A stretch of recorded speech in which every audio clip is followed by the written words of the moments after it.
Hi there, good morning. This is James, Jana.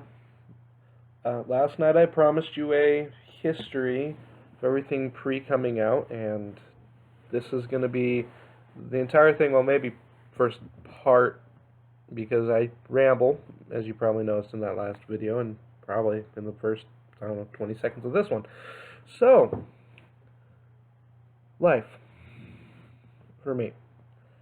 Um, I grew up with a full household, mom and a dad, four older brothers. Um, Three of them are my dad's, one of them was my mother's, so they're all stepbrothers to each other, except, my dad's three. They're all my half brothers. We never made that distinction. Um, so my parents were both previously married. That, I'm just kidding, horrible glare there. Oh well, I'll live with it. So, what,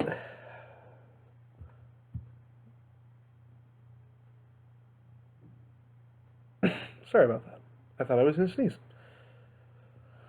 I grew up knowing my father's mother and my mother's parents, both of them. Um, so I guess I'll start. Growing up, um, I was the weird kid, the awkward one. Um, I'm fat now. I mean, yeah, I'm fat now, but that that didn't happen till middle school. So I was skinny weird. Um, Other kids always thought I was weird. I was always hanging out with the girls, or at least trying to. Um, I and that was the norm for me until probably first, second grade, when I thought it would probably be best if I was integrating with the boys and doing what they were doing. Of course, I still kept really close contact with the girls and always watched them. Always was trying to do what they were doing. Not from anything conscious. It's just what appealed to me, and it's what I knew. I was never comfortable with the other boys. I was never athletic. I was never really the violent, rough playing type or anything like that. I just never really fit, but it's where I thought I was supposed to be, so it's where I was. Um, so puberty came around, and well, let's face it, puberty sucks for everybody. Anybody who tells you differently is either crazy or a liar. It's true. Puberty just sucks. Get over it. We all know it. Just, just admit it to yourself. It's bad. It's terrible. Puberty for me was awkward. Um, my brothers, I mean, two of them were on the high school football team. They were all big, strong, manly men. The youngest one was 7 years older than me, so a bit of an age gap. Whenever I couldn't meet their standards, they always called me Jamie. They were convinced I was gay. They weren't too far from the truth, but not the point. So I got tired of being called Jamie. I got tired of all that because I thought I needed to meet their expectations. I thought I needed to be what they thought I should be. And puberty hit. I got fat because I'm ADHD and I quit my meds, and I'm fairly certain quitting Adderall cold turkey was a terrible idea because I went from like 75 pounds to 200 pounds in just over 2 years. I mean, dang, that was bad. That was horrible. Yeah, that was just horrible. But my family owned a landscaping business in my hometown, and I set about trying to prove to them my masculinity, what I was. Um, my attraction and adherence to the girl things kind of went on the wayside. Something that the word I'm going to use is helped, but helped is not the right word. Helped, it's a more overshadowing is the better term. Is I found music, I mean, fifth and sixth grade, but middle school is where it truly started, and music started focusing my attention and my true focus. I ignored most other things, um, aside from trying to be more masculine to stand up to the standard of my father and brothers. And as I mentioned, puberty, I was looking at people. Again, we were all doing it. At the time, and it was something I thought until I went to college, is I thought I was straight. I mean, I was always looking at the girls. Girls are cute. I love girls. I'm married. I love my wife. She's not here. I love her though. She's best thing that's ever happened to me. But that'll come. That'll come later. But I was always looking at the girls, and while I was looking at the girls I found attractive, I was looking at all girls, at least subconsciously, and seeing what they were doing, and seeing what they were wearing. For curiosity, I had no idea what it was. I thought I was just curious about things. The other thing I never really admitted to myself, I was checking out guys too. That I adamantly wouldn't admit to myself for years. So, middle school's going along. I'm cranking out the landscaping, trying to prove that I'm a guy, and I'm focusing on music. And I'm mildly depressed. A few years before, my grandfather had died. That was a harsh blow. I don't think it really pertains to this whole situation, but it's a harsh blow. But I always felt something was wrong, something was missing, and I chalked it up to not good enough at my music and not good enough to my family. That's just where I saw it being. So on came high school. And here's the really weird thing, and where I'm different, is a lot of the geeky fat kids and all that, they hate high school. That's where they get the most crap, the picked on the most and stuff. I didn't find that true. I hated middle school. Middle school was the worst 2 years of my life. Hated it. High school was paradise for me at the time on the social aspect. Looking back now, I personally think I'm a little bit crazy for wanting to be a teacher, because as I get older, teenagers get dumber. And I know they aren't actually getting dumber.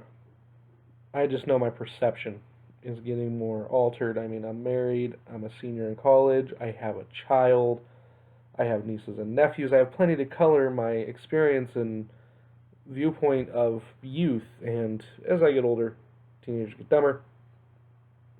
Apparently, I was one of those dumb teenagers. Anyway, high school. Freshman year, I started having conscious thought about boys. Nothing extreme, nothing terribly sexual, but it was definitely conscious thought. Again, I just thought I was curious about things. And not even from a sexual standpoint. I just thought I was generally curious. Again, didn't admit it myself for years. And that would continue pretty steady until my senior year of high school. We'll get there. Got really involved in music. The marching band, the pep band, obviously the band, and the freshman band and the freshman orchestra. And all that. I was doing good. Second semester, I got invited to be a guest artist at the local college. It's a little college. It's a teeny little thing.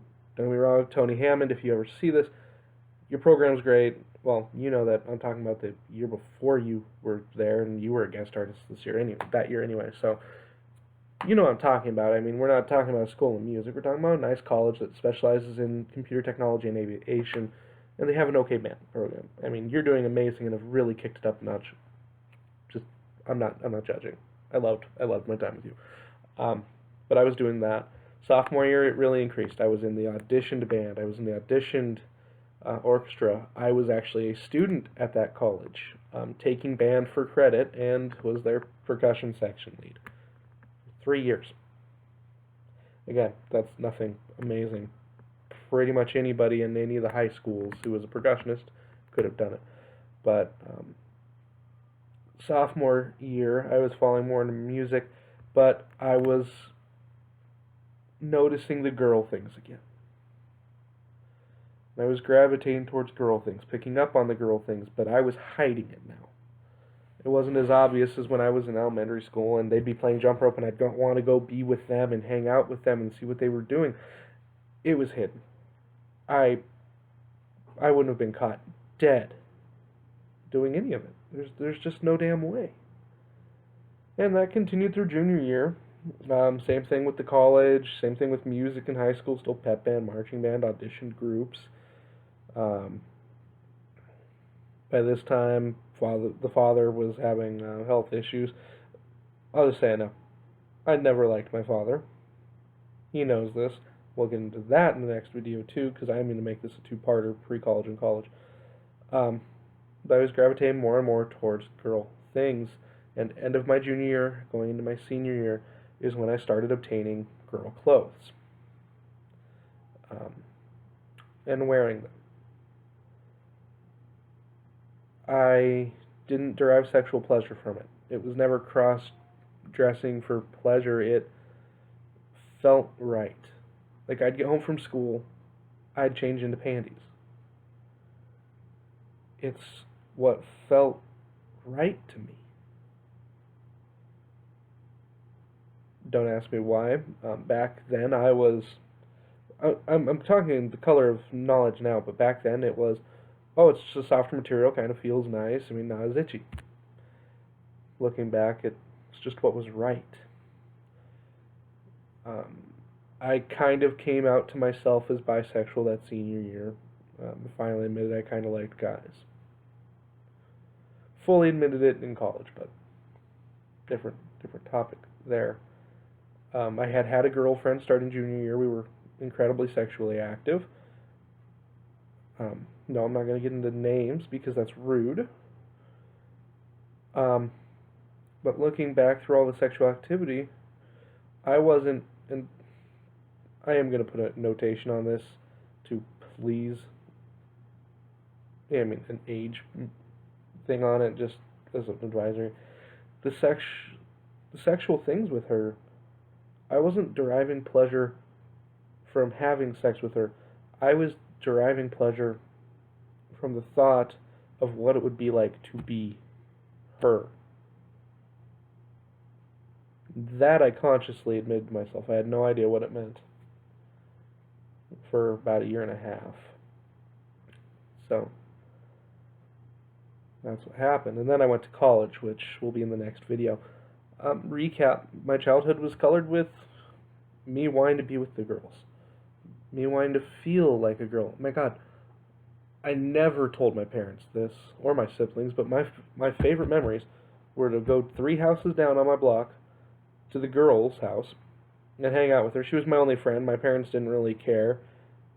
She was kind of sporty, so we were outside playing as much as inside. But when we were inside, she dressed me up and stuff. I craved it. I flat out craved it. She treated me like I wanted to be treated.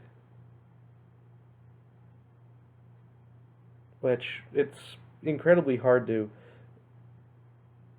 break down and admit these things now. Because we're talking, that was 15, 16 years ago. And this is the first time I've ever vocally told anybody.